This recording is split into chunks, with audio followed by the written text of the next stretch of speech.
नमस्कार दोस्तों, मैं डॉक्टर विक्रम शर्मा और एसीएल इंसाइक्लोपीडिया के इस दूसरे वीडियो में आपका स्वागत है।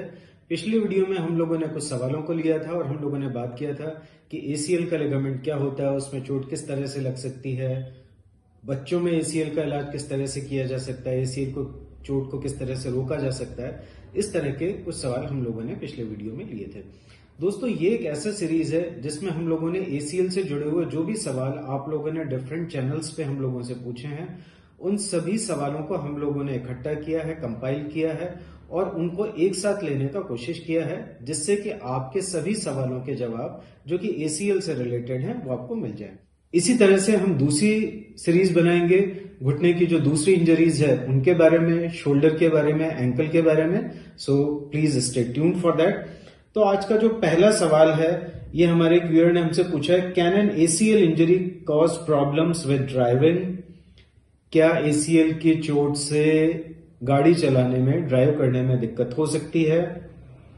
साथ में मैं ये भी सवाल लूंगा कि यदि कोई टू व्हीलर आप चलाते हैं तो एसीएल के चोट के बाद में क्या उसमें कोई दिक्कत हो सकती है या नहीं हो सकती। ध्यान रखिए, हम एसीएल की इंजरी के बारे में बात कर रहे हैं, एसीएल की सर्जरी के बारे में अभी यहाँ पे बात नहीं कर रहे हैं। तो दोस्तों, जब भी एसीएल का जो चोट होता है, एसीएल में जो इंजरी होती है, यदि वो लिगामेंट पूरा टूटा है, हम लोग पहले भी कितनी बार बात कर चुके हैं कि आपके जोड़ की जो स्थिरता है, जो स्टेबिलिटी है, वो बहुत ज्यादा कंप्रोमाइज हो सकती है। जब भी आपका पैर किसी अनइवन जगह पड़ता है तो उसमें ट्विस्टिंग हो सकती है, लचक आ सकती है, आपको गिरने जैसा एहसास हो सकता है या कि आप गिर सकते हैं। तो मोटा मोटा बात यह है कि जबकि एंटीरियर क्रूशिएट लिगामेंट का इंजरी होता है, वो समय पे घुटने की जो स्थिरता होती है वो कंप्रोमाइज हो जाती है। तो यदि आप कोई टू व्हीलर चला रहे हैं तो दोस्तों, यदि चोट थोड़ा सा पुरानी हो चुकी है तो टू व्हीलर चलाते टाइम उसमें इतना रिस्क नहीं होता, परंतु रिस्क कब होता है? जबकि आप गाड़ी में बैठ रहे हैं, आपका पैर ट्विस्ट होने की संभावना होती है। और विशेष रूप से जबकि आप गाड़ी से उतर रहे हैं, ध्यान रखिए उस समय पे आपको दोबारा ट्विस्ट होने के और गिरने के चांसेस काफी अधिक होते हैं। जो लोग टू व्हीलर चलाते हैं उनमें ये रिस्क फैक्टर काफी अधिक बढ़ जाता है। या विशेष रूप से ध्यान रखिए कि यदि आपका एंटीरियर क्रूशिएट लिगामेंट इंजर्ड है और सपोज आप किसी टू व्हीलर पे जा रहे हैं, अचानक से आपका टू व्हीलर किसी कारण से स्किड होता है, स्लिप होता है, सामने कोई जानवर आता है, अचानक से आपको उस पैर पे लोड लेना होता है जिसका कि लिगामेंट टूटा हुआ है, तो दोस्तों डेफिनेटली आप गिरेंगे और उस घुटने के बचे हुए लिगामेंट टूटने का संभावना होता है। तो जब भी एंटीरियर क्रूशिएट लिगामेंट का इंजरी होता है, यदि वो कंप्लीट टियर है तो उसमें आपको चोट लगने की संभावना होती है। सिमिलरली यदि वो पार्शियल टियर भी है, मतलब यदि 30-40% लिगामेंट आपका टूटा है, प्रॉपर्ली काम नहीं कर रहा, टू व्हीलर का एक्सीडेंट होता है, तो ये पार्शियल टियर फुल टियर में कन्वर्ट हो सकता है। तो ड्राइविंग के समय, टू व्हीलर चलाते समय यदि एंटीरियर क्रूशिएट लिगामेंट का इंजरी हुआ है तो आपको चोट के बढ़ने का बहुत अधिक संभावना होता है। अगले जो सवाल हम लोगों ने कंपाइल किए हैं दोस्तों, क्योंकि सिमिलर सवाल थे तो इन सबको एक ही साथ में लेने का कोशिश करूंगा। एक हमारे सज्जन ने पूछा है कि एसीएल इंजरी से काम करने में, जो सामान्य हम दिनचर्या के काम करते हैं, जो ऑफिस वर्क करते हैं, क्या उसमें भी समस्या हो सकती है? सोने में क्या दिक्कत हो सकती है? दूसरे मित्र पूछते हैं कि मेंटल हेल्थ भी क्या एंटीरियर क्रूशिएट लिगामेंट की इंजरी से प्रभावित हो सकती है? और एक महिला ने यह पूछा है कि प्रेगनेंसी और चाइल्ड बर्थ में भी यदि एंटीरियर क्रूशिएट लिगामेंट पूरा टूटा है तो क्या उसका कोई प्रभाव पड़ सकता है? दोस्तों, ये सारे सवाल लगभग एक जैसे हैं, इसलिए इन सभी का जवाब मैं एक साथ देने का कोशिश करूंगा। जहां तक वर्क का सवाल है, यदि आपका वर्क थोड़ा सा भी चैलेंजिंग है, जिसमें आपको ज्यादा चलना फिरना होता है, सीढ़ी चढ़ने उतरने का अधिक काम होता है, आपके एंटीरियर क्रूशिएट लिगामेंट में यदि पार्शियल से कंप्लीट टियर है, तो दोस्तों आपको काम करने में दिक्कत का सामना करना पड़ सकता है। यदि चोट बहुत अधिक पुरानी है तो जोड़ में जो स्थिरता की कमी होती है उसकी वजह से जोड़ में घिसावट आने लगती है, उसमें दर्द रहने जैसे लक्षण होते हैं, वो अपीयर होने लग जाते हैं। तो वो केसेस के अंदर आपको काम करने में दिक्कत का सामना करना पड़ सकता है। विशेष रूप से ऐसे काम जिसमें अनइवन जगह पे चलना फिरना हो, आप कोई ऐसे काम है कि आपको फैक्ट्री में घूमना पड़ता है, आपका मार्केटिंग का काम है, आपको टू व्हीलर चलाना पड़ता है, आपको बहुत ज्यादा वॉक करना पड़ता है, तो वो सभी परिस्थितियों के अंदर एंटीरियर क्रूशिएट लिगामेंट की इंजरी के बाद में काम करने में दिक्कत हो सकती है। यदि चोट बहुत अधिक पुरानी है, जोड़ में घिसावट जैसी सिम्टम आने लग गए हैं, उसमें दर्द रहने लगता है, तो वो परिस्थितियों में डेफिनेटली हम लोगों को काम करने में दिक्कत आती है। यदि यही काम कोई ऑफिस गोइंग वर्क है तो जब तक आप बैठे हुए हैं तब तक इतना आपको समस्या नहीं आएगी, परंतु जैसे भी आपका चलना फिरना होता है उस समय पे आपको चोट के बढ़ने की संभावना होती है। यदि काम की बात करें तो हमारा देश एक कृषि प्रधान देश है। बहुत सारे ऐसे लोग होते हैं जिनको कि फार्मिंग करना होता है, तो ऐसे लोगों के अंदर यदि ACL का चोट है तो मित्रों ये मान लीजिए कि वो अपने आप को बहुत ज्यादा रिस्क में डाल रहे हैं। हमारे पास में, क्योंकि इसका नाम स्पोर्ट्स इंजरी होता है, तो लोगों को लगता है कि सिर्फ खेल में होता है। दोस्तों ऐसा नहीं है। कितने ऐसे मैनुअल लेबरर्स होते हैं, किसान लोग होते हैं कि खेत में पानी देने जा रहे हैं, पैर फिसल गया, चोट लग गई, लिगामेंट टूट गए। तो इस तरह से खेती एक बहुत ही चैलेंजिंग जो होता है प्रोफेशन होता है। तो ये डिपेंड करता है कि किस तरह का काम है। तो इस सवाल का जवाब है हाँ, यदि आपका काम में जरा सा भी ज्यादा चलना फिरना होता है तो आपको इसमें दिक्कत आ सकती है। अगला सवाल, क्या सोते समय दिक्कत हो सकती है? दोस्तों सामान्यतः ACL की चोट के बाद में ऐसा सोने में कोई दिक्कत नहीं होती है, अनटिल अनलेस आपका चोट काफी पुराना है और घिसावट के कारण उसमें दर्द हो रहा है, तो उसमें आपको कोई प्रॉब्लम हो सकती है। अदरवाइज सोते समय ACL की चोट के बाद में इतना समस्या नहीं होती है, क्योंकि ACL का काम तो जोड़ को स्थिरता देने का है। अब सोते समय तो कोई इतनी स्थिरता की आवश्यकता होती नहीं है। क्या मानसिक स्वास्थ्य, मेंटल हेल्थ ACL इंजरी के बाद में प्रभावित हो सकता है? दोस्तों आपके शरीर में कोई भी चोट है जो कि आपको किसी किस्म का हैंडीकैप देती है, मतलब जिसकी वजह से आप लोग कोई काम नहीं कर पाते हैं, तो वो आपको डेफिनेटली एक मानसिक आघात देती है, मेंटली आपको थोड़ा सा डिप्रेशन जैसा चीज देती है। तो यदि आपके घुटने में कंप्लीट ACL टीयर है तो डेफिनेटली आप थोड़े समय में अपने एक्टिविटीज को अडॉप्ट कर लेते हैं। ऐसा कोई भी काम जिसमें घुटने में लचक आने की संभावना होती है, तेज चलना, तेज दौड़ना, ट्रैकिंग करना, किसी यात्रा पे जाना, इस तरह के काम आप अवॉइड करने लग जाते हैं। आपके मन में एक थोड़ा सा डर बैठ जाता है। तो यदि एंटीरियर क्रूशिएट लिगामेंट का कंप्लीट इंजरी है, पूरा टूटा है, तो डेफिनेटली आपका मानसिक स्वास्थ्य उसमें प्रभावित होने की संभावना होती है। पार्शियल टीयर के केस में भी यदि आपका जॉब कोई चैलेंजिंग है, आप कोई खिलाड़ी हैं, तो विशेष रूप से आपका मानसिक स्वास्थ्य उसमें प्रभावित होने की संभावना होती है। तो डेफिनेटली यदि आपका लिगामेंट पूरा टूटा है या आपका जॉब काफी चैलेंजिंग है तो आपको इस लिगामेंट का प्रॉपर ट्रीटमेंट लेना चाहिए, अन्यथा आपको जो आपका मानसिक स्वास्थ्य है वो भी इसमें प्रभावित हो सकता है। अगला सवाल जो कि एक महिला पेशेंट है, उन्होंने पूछा है कि प्रेगनेंसी और चाइल्ड बर्थ में क्या ACL इंजरी से कोई प्रभाव पड़ सकता है? दोस्तों डायरेक्टली तो नहीं पड़ सकता, पर यदि चोट पुरानी है ACL की और आपके घुटने के अंदर घिसावट जैसी चीजें आने लग गई हैं, उसके अंदर क्रपिटस आ रहा है, कड़कड़ की आवाज आ रही है, उसके कार्टिलेज में डैमेजेस हो रहे हैं, तो वो टाइम पे जबकि प्रेगनेंसी में आपका थोड़ा सा वेट गेन होता है, आपके हार्मोन्स भी थोड़े से बढ़ते हैं, तो वो समय पे आपका दर्द इसमें बढ़ सकता है। परंतु यदि आप प्रेग्नेंट हैं तो वो डेफिनेटली उपयुक्त समय नहीं है ACL की सर्जरी कराने का। या तो आप उससे पहले ये करवाएं, परंतु किसी कारणवश यदि आप नहीं करवा पाए हैं तो डेफिनेटली प्रेगनेंसी जीवन की बहुत ही विशेष परिस्थिति होती है, तो वो समय पे आपको अपने घुटने के ऊपर ब्रेस लगा के उसका ध्यान रखना चाहिए।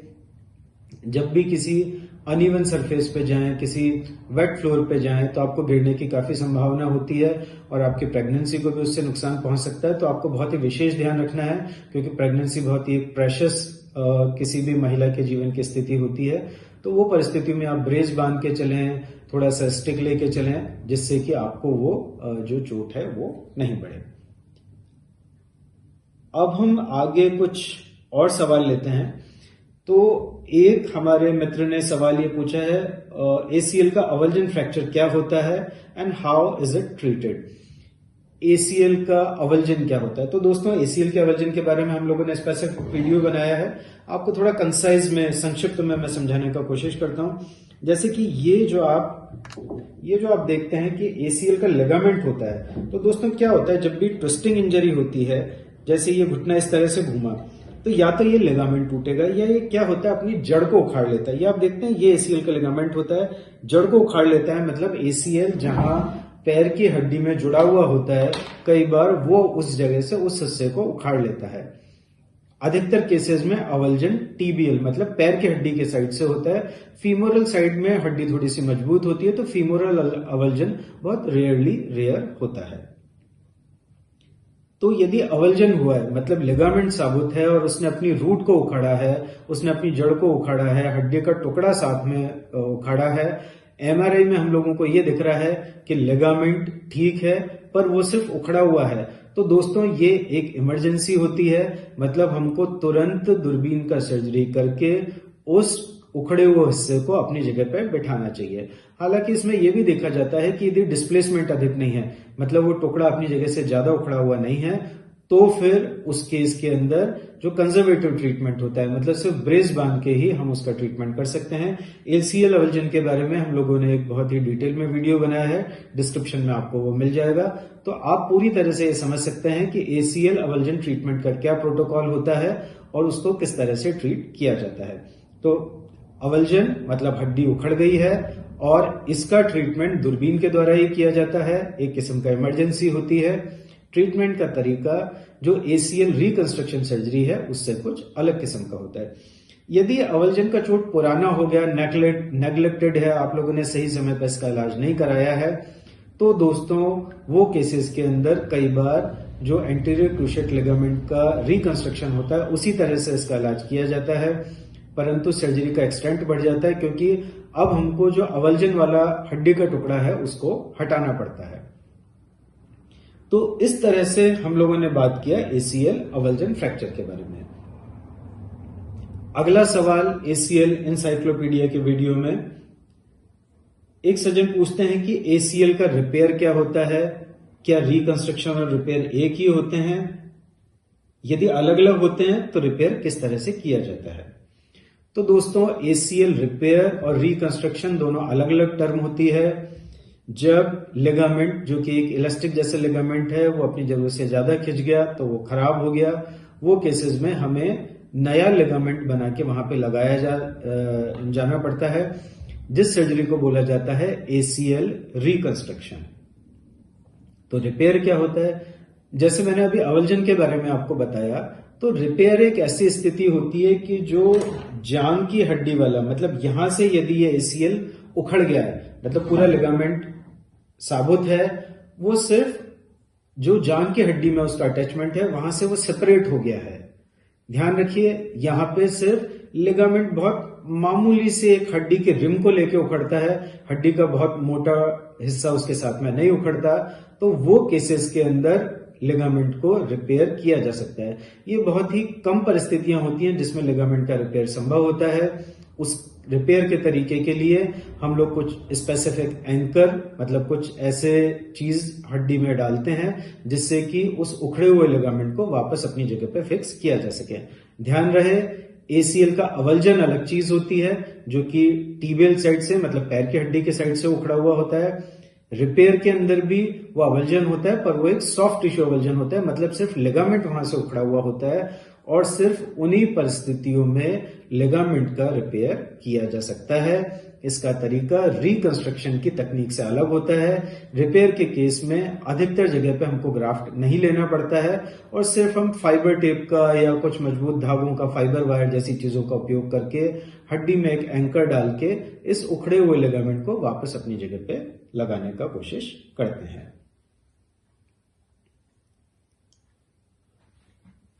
एक सवाल है, हालांकि इसका जवाब डिटेल में मैं आप लोगों को बाद में देने का कोशिश करूंगा।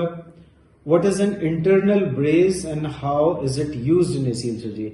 इंटरनल ब्रेस या फाइबर टेप क्या होता है, एसीएल सर्जरी में उसका क्या उपयोग किया किस तरह से उसका उपयोग किया जाता है। दोस्तों संक्षिप्त में आपको समझाता हूं। एसीएल के साथ में जो आजकल हम लोग कई बार फाइबर टेप या इंटरनल ब्रेस का उपयोग करते हैं, ये एक टेप जैसा चीज होती है, एक सिंथेटिक मटेरियल होता है जिससे कि एक टेप बनाया जाता है।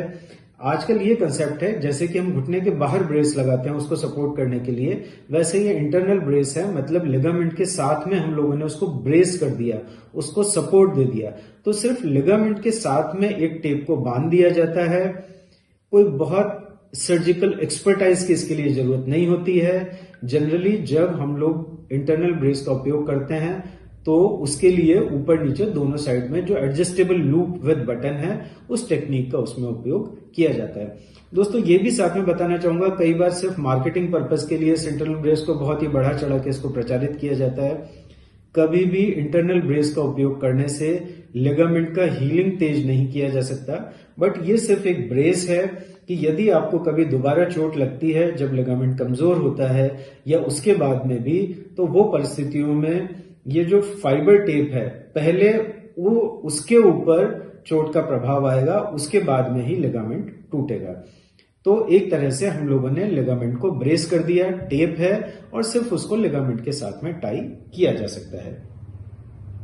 इंटरनल ब्रेस के बारे में भी स्पेसिफिक वीडियो हम लोगों ने बनाया है, डिस्क्रिप्शन बॉक्स में आपको वो मिल जाएंगे। अगला सवाल है, what is most common graft used for ACL surgery? ACL reconstruction का जो सर्जरी होती है उसमें जो सबसे अधिक उपयोग में आने वाला ग्राफ्ट होता है वो कौन सा होता है? डेफिनेटली दोस्तों हैमस्ट्रिंग का ग्राफ्ट, जो कि पैर के साइड से लिया जाता है। हैमस्ट्रिंग में 2 मसल्स होती हैं। आजकल हम सिर्फ एक मसल मतलब जो सेमिटी होती है उसी को क्वाड्रुपल करके उसको 4 गुना करके एक मोटा ग्राफ्ट बना लेते हैं कुछ स्पेशल तरीकों से। तो हैमस्ट्रिंग का ग्राफ्ट होता है जो कि पूरी दुनिया में जिसका अधिकतर उपयोग किया जाता है। जो दूसरे ग्राफ्ट होते हैं बोन पटला बोन ग्राफ्ट या peroneus tendon graft, quadriceps graft, उनका भी उपयोग किया जाता है, but commonest graft definitely hamstring का ग्राफ्ट होता है। ग्राफ्ट के बारे में वीडियो भी आप लोगों को डिस्क्रिप्शन बॉक्स में मिल जाएगा। दोस्तों साथ ही मैं आप लोगों को यह भी बताना चाहता हूं, डिस्क्रिप्शन बॉक्स में आपको लिंक मिलेगा एसीएल से जुड़ी हुई एक बुकलेट का, आप लोग डेफिनेटली उसको डाउनलोड कर सकते हैं। तो बहुत ही कंसाइज्ड वे में, सरल भाषा में उन बुकलेट्स में सारी जानकारी दी गई है और वो बुकलेट्स हम लोग सेल नहीं करते हैं, कॉम्प्लीमेंट्री आप लोगों को अवेलेबल है, क्योंकि विद्या का जितना विस्तार किया जाता है उससे ही लोगों का उससे फायदा बढ़ सकता है। तो आप वो बुकलेट यहां से डाउनलोड कर सकते हैं। अब एक हमारे सज्जन ने एक सवाल पूछा है कि एसीएल इंजरी के जो डाटा है, जो इंसिडेंस है, वो वर्ल्ड में और इंडिया में कैसे होते हैं, क्या उनको कंपेयर किया जा सकता है? दोस्तों ऐसा कोई कंपैरेटिव स्टडी नहीं है, फिर भी मैं आपको ब्रॉडली एक समझाने के बाद कोशिश करता हूं। क्या है कि वेस्टर्न वर्ल्ड में बहुत हाई इंटेंसिटी स्पोर्ट्स काफी अधिक होते हैं, जैसे स्कीइंग, रग्बी, फुटबॉल, बास्केटबॉल, ये काफी बहुतायत में खेले जाते हैं। तो स्पोर्ट्स के कारण स्पोर्ट्स इंजरीज, टिपिकल स्पोर्ट्स के कारण जो होती हैं वो वेस्टर्न वर्ल्ड में काफी अधिक होती हैं। हमारे देश में भी होती हैं डेफिनेटली, और धीरे धीरे स्पोर्ट्स का प्रचलन हमारे देश में बढ़ रहा है। इंजरी के बारे में अवेयरनेस बढ़ रही है, हम उसको अधिकतर बहुत ही आसानी से पहचानने लग गए हैं। तो स्पोर्ट्स इंजरी के केसेस काफी बहुतायत में हमारे सामने आने लग गए हैं। पर हमारे देश के बारे में बात करें तो दोस्तों यहाँ पे जीवन ही एक स्पोर्ट्स जैसी चीज है। मतलब हमारी जो परिस्थितियां होती हैं, सड़कें काफी अनइवन होती हैं, अचानक से सड़क, आप किसी 2 व्हीलर से जा रहे हैं, कोई जानवर आ जाएगा, बारिश में गड्ढे पड़े हुए हैं, सीढ़ी से आपका पैर स्लिप हो सकता है। तो जीवन की परिस्थितियां ही इतनी चैलेंजिंग होती हैं। आप किसी काफी भीड़ वाली जगह पे जा रहे हैं, बस में, ट्रेन में, धक्के पड़ने के कारण आपका पैर फिसल सकता है। फार्मिंग इंडस्ट्री के अंदर भी इक्विपमेंट बहुत ज्यादा एडवांस नहीं है, आपको चोट लगने का संभावना अधिक होता है। तो हमारे देश में स्पोर्ट्स के अलावा भी ये जो लिगामेंट का इंजरीज होती है, जिन्हें टिपिकली स्पोर्ट्स इंजरीज बोला जाता है, वो जीवन की परिस्थितियों के कारण भी बहुत ज्यादा हमको देखने में आती हैं। तो मेरे हिसाब से मोटा मोटा वेस्टर्न वर्ल्ड में और हम में ये फर्क है कि हमारे यहाँ जो लाइफ स्टाइल इंजरीज भी होती हैं उनका नंबर काफी अधिक होता है स्पोर्ट्स इंजरी के कंपैरिजन में। दूसरा सवाल इससे मिलता जुलता ही है, मुझे लगता है मैं इसका जवाब ऑलरेडी दे चुका हूं कि एसीएल इंजरी सिर्फ स्पोर्ट्स पर्सन में ही होती है। नहीं, डेफिनेटली ऐसा नहीं होता। मैंने आप लोगों को पहले भी बताया, जो चैलेंजिंग स्पोर्ट्स होते हैं, बास्केटबॉल, रग्बी, कुश्ती, कबड्डी, इन सब में स्पोर्ट्स इंजरीज हो सकती हैं। घुटना घूमा, लिगामेंट टूट गया, बट जैसा मैंने पहले के सवाल में बताया, हमारे देश में तो जीवन की परिस्थितियां इतना चैलेंजिंग है कि उनमें किसी भी कारण से स्पोर्ट्स इंजरी एक बहुत ही कॉमन सामान्य व्यक्ति को भी होती है और बहुत बार हम लोगों को ऐसे केस देखने को मिलते हैं। अगला सवाल, एसीएल इंजरीज क्या फीमेल्स में कॉमन होती है? दोस्तों डेफिनेटली करीब 3 से 6-7 गुना ज्यादा तक जो फीमेल स्पोर्ट्स पर्सन या कोई सामान्य महिला है उसके अंदर स्पोर्ट्स इंजरी कॉमन होती है। उसके काफी सारे कारण होते हैं। कुछ तो जो हार्मोनल कारण उसके होते हैं, शरीर का स्ट्रक्चर उसके कारण होते हैं। महिलाओं के अंदर जो क्यू एंगल होता है, मतलब ये जो घुटने पे जो एंगल होता है, जो ऐसे बाहर की तरफ मुड़े होते हैं, वो थोड़ा सा अधिक होता है। पेल्विस थोड़ी सी वाइडर होती है। तो शरीर के स्ट्रक्चर के हिसाब से जो महिला काउंटर पार्ट होती है वो एक मेल के कंपैरिजन में एसीएल इंजरी के लिए अधिक प्रोन होती है। खिलाड़ी की बात करें तो कुछ ऐसे कारण होते हैं जिनसे एसीएल का इंजरी लगने का संभावना महिलाओं में अधिक होती है। Specifically landing technique. दोस्तों, आप लोगों ने देखा होगा या नोटिस किया होगा कि जैसे जो महिला खिलाड़ी है जब वो जंप करके लैंड करती हैं तो घुटनों को थोड़ा सा क्रॉस पास करके ऐसा मिला के वो लैंड करती हैं। कारण थोड़ा सा फिजिकल अपब्रिंगिंग भी होता है। शुरू से लैंडिंग टेक्निक पे ध्यान नहीं दिया जाता है।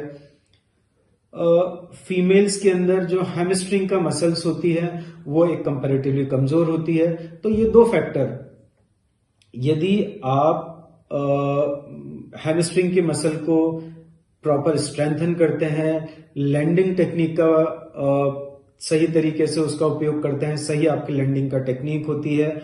और कुछ जब भी ऐसा समय जबकि आपके हार्मोनल चेंजेस हो रहे हैं उस समय पे आपको बहुत ज्यादा विगरस एक्टिविटी, स्पोर्टी एक्टिविटीज करने से आपको इंजरीज का संभावना थोड़ा सा बढ़ जाता है।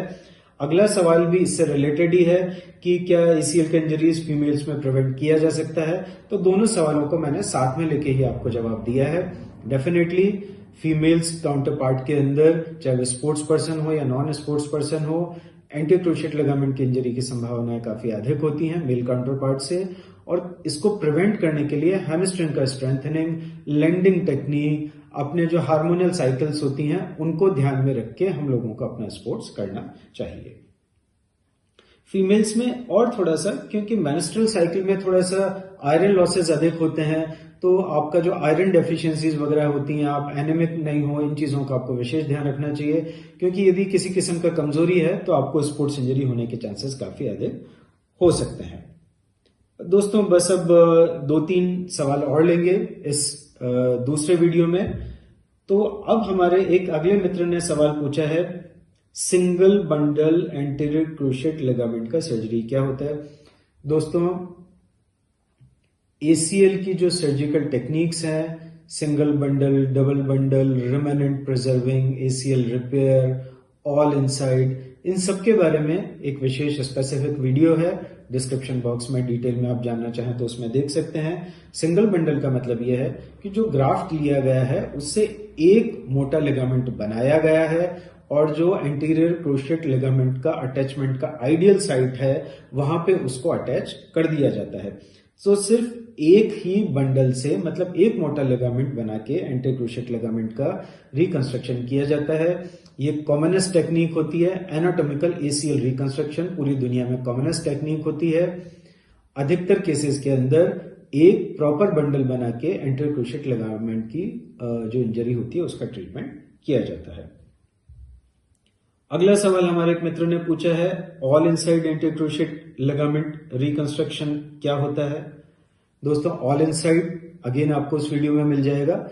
ऑल इनसाइड और कन्वेंशनल में कुछ बहुत ज्यादा फर्क नहीं होता। कन्वेंशनल में हम जो एसीएल क्या होता है, ग्राफ्ट को हड्डी में फिक्स करने के लिए उसमें कुछ बिल्कुल एग्जैक्टली ग्राफ्ट के साइज की टनल बनाई जाती है। कन्वेंशनल मतलब जो रूटीन तरीका होता है उसमें वो टनल हम नीचे से ऊपर की तरफ ड्रिल करते हैं। ऑल इनसाइड में पहले जोड़ के अंदर एक रीमर डाला जाता है और उसको उल्टा रीम किया जाता है। फर्क सिर्फ इतना है कि जो पैर की हड्डी वाला साइड है जहां पे हम रीम कर रहे हैं वहां पे हम कुछ मिलीमीटर की हड्डी इस ऑल इनसाइड तरीके में बचा सकते हैं। दोस्तों, टेक्निकल कोई बहुत ज्यादा आउटकम में एडवांटेज नहीं होता। बहुत सारी स्टडीज हैं, पर एसीएल का ऑल इनसाइड टेक्निक और कन्वेंशनल टेक्निक के आउटकम लगभग बराबर हैं। तो दोनों में यह फर्क होता है कि उसमें ड्रिल करने का जो तरीका होता है वो अलग होता है और ऑल इनसाइड की केस में जो पैर की हड्डी होती है उसको थोड़ा हिस्सा हम उसमें ड्रिलिंग से बचा सकते हैं और उसको इंटैक्ट हम उसमें रख सकते हैं।